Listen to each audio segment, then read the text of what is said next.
I found happiness in your happiness, but my world turned upside down when I discovered my fiancé, of all people, was planning to marry someone else. We had been saving together for our own wedding, which meant he was essentially using my savings for this new union. Thank you for gathering all this for us, Karen. You're truly amazing, he said, oblivious to the hurt his words caused. As I struggled to grasp the reality of his upcoming wedding, Jeffrey's comments felt like salt on a wound. It dawned on me that the funds I had painstakingly saved for our dream day were being misappropriated right before my eyes. In a moment of disbelief, I questioned the situation, unable to grasp how such a betrayal could occur so lightly. Despite the turmoil inside me, I managed to wish him well with a smile, deciding to leave the bitterness of the situation behind. Yet, beneath that smile, a resolve for retribution simmered. I'm Karen, 30, often praised for my kindness, a trait instilled in me since childhood. However, this kindness masked my inability to express my true feelings, a struggle my mother often critiqued, urging me to stand firm and understand my desires. But the truth was, I didn't know what I wanted, opting instead to keep a pleasant demeanor to avoid conflict. One day, Jeffrey's playful, yet intrusive gesture of flipping up my skirt tested my patience, prompting a rare moment of anger from me. Karen can get angry? That's good. You're cute even when you're upset, he remarked, seeing my reaction. Our relationship, which felt like a throwback to schoolyard crushes, had blossomed during our college years. Jeffrey was the polar opposite of me. Outgoing and adventurous, introducing me to a world of nightclubs, festivals, and spontaneous travels, a stark contrast to my reserved and structured life. Despite our differences and the doubts echoed by his friends and my own insecurities, Jeffrey proposed, and I questioned if I could truly be myself with him. As I reflect on our journey, from the joy of our engagement to the shock of his betrayal, I'm left pondering my path forward, balancing the weight of societal expectations against the pursuit of personal happiness and fulfillment. The idea that Jeffrey and I were an unlikely pair wasn't something I had considered until it was voiced by someone else. That observation made me feel small and exposed, engulfing me in a wave of embarrassment and sorrow. Just when, I wished, I could vanish, Jeffrey's vibrant defense reassured me. If I'm marrying anyone, it's definitely Karen, he said with his usual bright demeanor, arm casually draped over my shoulder. He praised me as a paragon of traditional virtue, a rarity he cherished in the modern world. His words, meant to celebrate my qualities, ignited a warm blush on my cheeks. As the night wore on, surrounded by friends in Jeffrey's cozy apartment, the atmosphere was alive with laughter, songs, and the clinking of drinks. But as conversations dipped into personal territory, discomfort began to shadow my tipsy state. The banter took a turn for the worse when Jeffrey, egged on by his friends, started to share intimate details despite my silent protests. His friends teased him about his control, or lack thereof, suggesting he was too tame around me. Jeffrey, fueled by bravado and alcohol, brushed off the jabs, even flirting openly with another woman, insinuating he was free to seek pleasure elsewhere. The jest about not being married yet, so it wasn't technically cheating, struck a nerve. Jeffrey's actions, far from humorous, suggested a betrayal of our trust. In an attempt to defuse the situation, I suggested he had had enough to drink, hoping to pull him away from the brink of a mistake. Yet, as one friend playfully chided Jeffrey for his behavior, suggesting fidelity should be a given, married or not, the evening took another turn. In a moment of drunken clarity, Jeffrey retrieved a marriage certificate from a drawer, the same one we had excitedly signed after his proposal. Waving it for all to see, he proclaimed his love and commitment to me alone, vehemently denying any intention of infidelity. This declaration, though marred by inebriation, momentarily elevated the mood. Our friends, witnessing this gesture, erupted in cheers and congratulations. Despite the night's chaotic swing of emotions, Jeffrey's public affirmation of our upcoming marriage, scheduled for October 15, with plans to cohabit thereafter, was a poignant reminder of our commitment. Amidst the revelry and the missteps, that moment of acknowledgement held a promise of a shared future, albeit shadowed by the complexities of trust and fidelity. The joy I felt was fleeting, cooling quickly as Jeffrey, without a second thought, tucked our marriage certificate into his pocket and left with a group of friends in tow. I remained behind, surrounded by others, not realizing this choice would soon lead to regret. Barely moments after their departure, Jeffrey and his crew returned, bursting with an energy that felt misplaced. To my astonishment, they had gone out and officially filed our marriage certificate, a rash act driven by drunken whimsy, breaking our shared vision of visiting the office together. The aftermath left me in silence, cleaning the remnants of the previous night's chaos. Empty cans littered even the most unlikely places, and spills marred every surface. Amid this disarray, Jeffrey eventually awoke. His presence only intensified my desire for solitude, yet as I continued my silent cleanup, he approached, sensing the tension. "What's wrong?" "It's a downer when you're not vibing with everyone. They're your friends too, right?" His attempt at reconciliation felt hollow, especially as he commended me for being the ideal, considerate wife he always wanted. His charm momentarily disarmed me, even as he wrapped me in a comforting embrace, apologizing for the night before and suggesting a more subdued outing to the aquarium. Despite the turbulence, his gesture hinted at a kindness that was hard to dismiss entirely. We agreed to move past the incident, considering our wedding day as a new beginning. While I dreamt of a simple ceremony, Jeffrey's inclinations leaned towards a grand celebration, reflecting his love for lively gatherings. The thought of creating a day memorable for both of us brought a renewed excitement for our future. As we progressed with our wedding plans, Jeffrey's demeanor began to subtly shift. He acknowledged my discomfort with the rowdy social gatherings, suggesting I no longer needed to participate. His continued outings, often in the company of many female friends, stirred a mix of gratitude and concern within me. When I expressed a desire to join, hoping to bridge the gap, he dismissed me, claiming my presence altered the group's dynamic unfavorably. The situation escalated when I voiced my unease with his late-night escapades, particularly those involving numerous women. Jeffrey, usually so affable, responded with uncharacteristic seriousness and a stark ultimatum, challenging the boundaries of our relationship. This confrontation laid bare the tensions between us, revealing the complexities of navigating trust, independence, and partnership as we stood on the threshold of marriage. I kept silent, pondering deeply. Is this the right path forward? Is getting married the correct choice? Even my mother, whom I hadn't approached for advice, began to express her concerns, perhaps noticing my growing unease. "It's all right," I reassured her with a forced smile. Yet she wasn't convinced. "He seems nice and sociable, but Karen, you know him best." "Something seems off," she advised, emphasizing the importance of being fully aware of who Jeffrey really was before proceeding with the marriage. Despite her warnings, I cut her off, defending Jeffrey's allure and the new experiences he brought into my life. I also reassured her about the wedding expenses, insisting on my independence and determination to not burden her. In my attempts to alleviate my mother's worries, I reminded myself and her that I was no longer a child needing guidance. I was confident that Jeffrey and I would navigate our future together without issue. Then, Jeffrey's demeanor unexpectedly shifted to one of warmth, praising me as a good woman, which momentarily dispelled any doubts about our upcoming wedding. However, my confidence was shattered one Friday, when I received an unexpected call from one of Jeffrey's friends, inviting me to a celebration. Assuming it was another party, I hurried to the location provided, only to be met with a shocking scene. Jeffrey, dressed as a groom, was in the midst of a wedding celebration with Amanda, a friend I remembered him being overly familiar with at a previous party. As I stood frozen at the entrance, one of his friends joked about my late arrival, while Jeffrey, seeing me, mockingly referred to me as an uninvited guest. The reality of their wedding hit me hard as I absorbed the laughter and joy around them. Confronting Jeffrey, I was met with cruel laughter and dismissive comments, indicating he saw our relationship as nothing more than a convenience, fueled by manipulation and financial gain.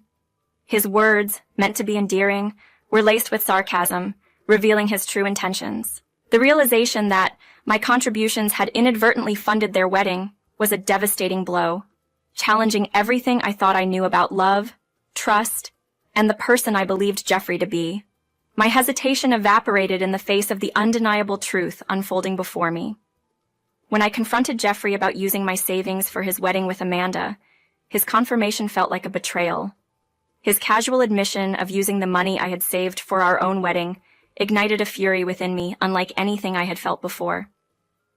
Jeffrey's justification, that since I was saving for our shared future, the money was as much his as mine, was a bitter pill to swallow. His gratitude, dripping with insincerity, mocking my generosity and trust, In that moment, any affection I had for Jeffrey transformed into disdain. His cluelessness when I pointed out the impossibility of his marriage to Amanda, given our own plans, only added to the surreal nature of the situation. The wedding, which seemed more like an elaborate party than a solemn ceremony, was jarring, especially with me standing out in my casual attire among the well-dressed guests. Encountering Jeffrey's parents, who had met me as their future daughter-in-law, and receiving their scornful looks, only highlighted the farce of Jeffrey's character and the company he kept. Leaving the wedding, I masked my hurt with a smile, silently promising retribution. Not long after, I found myself outside Jeffrey's apartment, anticipating his return. His immediate accusation upon seeing me, questioning why I would ruin his marriage, revealed his ignorance of the chaos he had authored. He believed I had somehow sabotaged his new marriage to Amanda by submitting our marriage registration, not realizing the irony that he had already legally bound himself to me in a drunken mishap. Presenting my phone, I showed Jeffrey a video that captured the moment he and I had officially registered our marriage, a moment he had drunkenly celebrated but evidently forgotten. The realization hit him hard as he watched the evidence of his actions, a moment meant to be a lifelong commitment to me, reduced to a forgotten episode in his haze of celebration. This video, briefly shared on social media by a friend and destined to disappear, served as a stark reminder of Jeffrey's irresponsibility. As he absorbed the reality that, in the eyes of the law, he and I were married, the weight of his choices began to dawn on him. The whimsical act he thought would make for an amusing tale was now a binding legal truth, leaving us entangled in a mess of his own making. Having saved that video was my small victory in the whirlwind of deception that unfolded. I never thought Jeffrey could forget something as significant as our marriage. The saying, "Love is blind," rang true. But in my case, it was more about being blinded by an illusion. Jeffrey, once the life of the party and seemingly full of charm, was revealed to be nothing more than a carefree, irresponsible individual. His immediate demand for a divorce, placing all the blame on me, was both shocking and revealing of his true character. Despite my deep regret over this hasty marriage, I saw an opportunity to at least reclaim what was rightfully mine. When I demanded the return of my savings, Jeffrey's reaction was one of outright denial, coupled with insult. He claimed the money was rightfully his since I had saved it for our wedding. Discovering he had squandered over $880,000, savings that spanned the entirety of my working life, felt like a betrayal far beyond emotional wounds. His assertion that it wasn't theft, but rather a marital right to the money, was ludicrous. The situation took an even more absurd turn with Amanda's entrance. She echoed Jeffrey's flawed logic, suggesting that within a family, such actions weren't considered theft. Their skewed reasoning, backed by personal anecdotes and met with laughter, highlighted the vast chasm between our worlds and values. Jeffrey's boastful admission of how he accessed my funds was the final straw. He had taken advantage of the trust and love I had placed in him, exploiting my intentions for our shared future for his own gain. This revelation, far from humorous, underscored the depth of his deceit and manipulation. Their laughter, in light of their actions, was a clear indication of how far removed they were from any sense of morality or decency. It was a painful yet clarifying moment, revealing the true nature of the person I had once thought to spend my life with and the harsh reality of our situation. Jeffrey's admission, albeit with a hint of gratitude, hit me hard. He likened my life savings of $560,000 to a wedding gift for him and Amanda, a statement that solidified the depth of his betrayal. My determination to uncover the truth behind the unauthorized withdrawal led to a shocking revelation. Given the bank's usual security measures, the only plausible explanation was impersonation, and Amanda's reaction confirmed my suspicions. She nonchalantly admitted to disguising herself as me, exploiting the anonymity provided by a mask and her unadorned appearance to bypass identification checks at the bank. Her disdainful comment about my usual lack of makeup, meant as an insult, only revealed her own shallow understanding of identity and integrity. Amanda's laughter at her own deceit was a clear display of her ignorance and lack of remorse. Her admission, however, shifted the dynamics of our confrontation. I pointed out the legal implications of her actions, distinguishing between Jeffrey's familial ties and her status as an outsider, which could indeed make her liable for theft. The realization that legal consequences were a real possibility for her actions wiped the smugness off their faces. As the gravity of the situation dawned on them, Amanda's attempt to deflect guilt was pathetic, The evidence was undeniable, especially when I revealed that I had recorded our entire conversation. The color drained from her face, and her earlier bravado melted away into feeble apologies. She tried to shift the blame onto Jeffrey, claiming she was merely following his instructions, driven by their need for money to fund their wedding. Jeffrey's attempt to distance himself from the wrongdoing was equally cowardly. He blamed Amanda for the financial predicament, portraying himself as a mere strategist in their scheme to misappropriate my funds. His justification, that he never anticipated my strong reaction, believing I would remain passive as always, was a testament to his manipulation and underestimation of my resolve. Their back-and-forth blame game, a desperate attempt to absolve themselves of responsibility, only highlighted their moral bankruptcy. This confrontation was a turning point, revealing not just the theft of my savings, but the theft of my trust and the exposure of their true characters. Having realized the extent to which they underestimated me, I stood my ground amidst their pleas and schemes. Jeffrey's proposal to repay me in installments after a divorce was laughable. How could I trust someone who had already proven himself a thief? I insisted on a full repayment of the stolen money before even considering a divorce. Amanda's urgency for a quick divorce, driven by her own predicament of being pregnant and wanting to marry Jeffrey, only added to the chaos. Their claims of being unable to return the $60,000 were met with my pointed reminder of their youth and potential to work hard to save double that amount, considering I had managed to save $880,000 on my own. Yet, they were in a dire situation, not only unprepared for the expenses of a wedding, but also for the impending costs of childbirth and setting up a new home. Amanda's pregnancy, a result of Jeffrey's irresponsibility, highlighted the reckless path they had chosen. I couldn't help but express my disbelief at their lack of foresight and responsibility towards their future and the well-being of their unborn child. Despite feeling a twinge of pity for the innocent child caught in their mess, my sympathy did not extend to forgiving Jeffrey and Amanda for their actions. Driven by their blatant disregard for my financial and emotional well-being, I took legal action. While family theft might not hold up in criminal court, civil litigation offered a pathway to reclaim my stolen funds. Additionally, Jeffrey's infidelity, compounded by his impregnating Amanda, strengthened my case for demanding alimony and compensation for the wedding cancellation fees. Jeffrey's protests at the financial claims against him were met with my firm stance on accountability. The real world doesn't indulge selfishness without consequence. Eventually, Amanda's father stepped in to settle the $80,000, leading to Amanda receiving a suspended sentence due to her remorse and pregnancy condition. My demands for alimony from both Jeffrey and Amanda underscored the seriousness of their betrayal and the impact of their actions on my life. Amanda, now heavily pregnant and confronting the financial demands, questioned my motives, reflecting the gravity of their situation and the long-lasting consequences of their choices. When Amanda approached me, I half expected an apology for her role in the turmoil that had engulfed our lives. Instead, she seemed to challenge the fairness of repaying the stolen money and my demand for alimony.